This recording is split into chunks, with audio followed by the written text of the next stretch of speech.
Well, hope everybody's doing well, and I appreciate everybody coming out. We got a full house, and with that, obviously, we got a great opponent, a tough opponent. The Bills coming up. They're a great football team, and I'll open it up for questions. We learned a little bit last week about the wagon. What can you tell us about the wagon, and why is Colin Saunders that guy? Well, the wagon. Let me tell you this. So it's just an old saying. It goes back years about, hey, you got to pull the wagon today.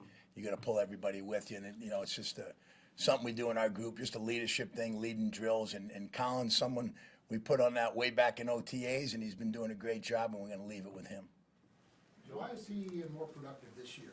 Just is it he's healthy, or what can you point to? Yeah, I think last year obviously he was injured, and he's been working hard, and the injury probably set in with him last year. But he's healthy, he's strong. He came back in great shape, and he's working hard at his craft. What kind of season would you say Chris Jones has had? Chris, I think he's had a dominating season. I mean, he's playing. Obviously he can keep improving, but he's playing the run. He's playing physical. He's making impact plays, and he's doing a really good job for us. One of those impact plays obviously was controversial last week when he caused a fumble and they had the roughing call on it. When you saw the play happen, when you saw the flag, did you think that's what they were going to call? What was your angle on that? I'm not asking you to criticize the officials. No, I never think they're going to call roughing the passer. But those are hard judgment things. It's when you look at it, you slow it down. You can change every call if you could. They have a hard job as well, and we try to educate our guys. Coach Spagnuolo does a great job. Coach Reed does a great job. We try to tell them where to hit him in the strike zone, the body weight to roll and not land. And, it was one of those things. I mean, the ball was out, the official made the call, and you got to go on to the next play.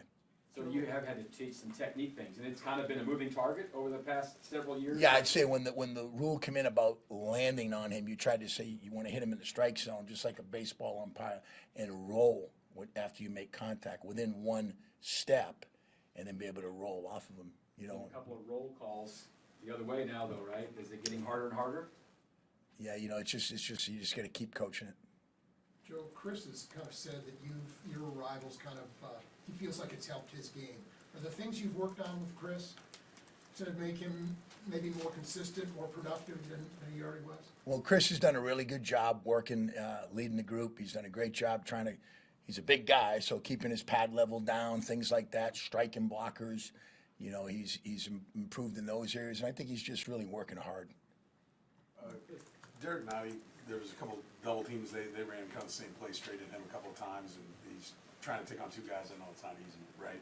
But is there a technique or something he could have? Is there a different effort? Does somebody have to see that rally help? Well, when we talk about double teams, you want to be stout, not get moved, and like for instance, a couple of those runs broke out. There were three of them that broke out. Like it's all 11. The front's got to play square. They play stouter, play with better pad level. Just like when a bomb goes over somebody's head, well, the rush got to be better. It's all 11. And there's certain things that, for the most part, he did a pretty good job on the double teams. There might have been one he got moved, and just staying lower and striking better.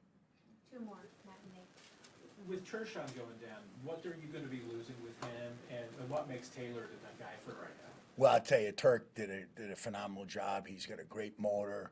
Doesn't say a lot, but you get the same consistent effort every day, and he made a lot of plays. I mean, sometimes that are hidden, hustling downfield, getting pressure on the quarterback. We'll really miss him, and it's a next man up league, so anything can happen at any time.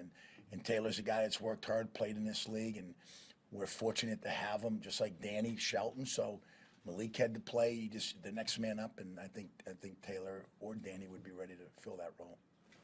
And Joe, with Frank, we understand he's had an illness sort of situation the last couple of years. Just how have you tried to manage that, and how productive do you think he can be with sort of Carlos Dunlap rotating behind him? Well, I think Frank was on his way to having a phenomenal game the other night. I mean, in the first quarter, he had like 3 impact plays. Him and George shared a sack. I mean, on the 6th play of the game, he had a TFL in there. He made a great play on the check where they tried to run the option. It's just, that's something that he's had throughout his lifetime, and it's just managing that, and then being able to roll him with Carlos has been great, and now getting Mike Dana and George, like we've been doing in the rotation will only help him. But Frank's done a really good job, and he's, like I said, he was on his way to a really good game. Thanks, everyone. Thank you, guys.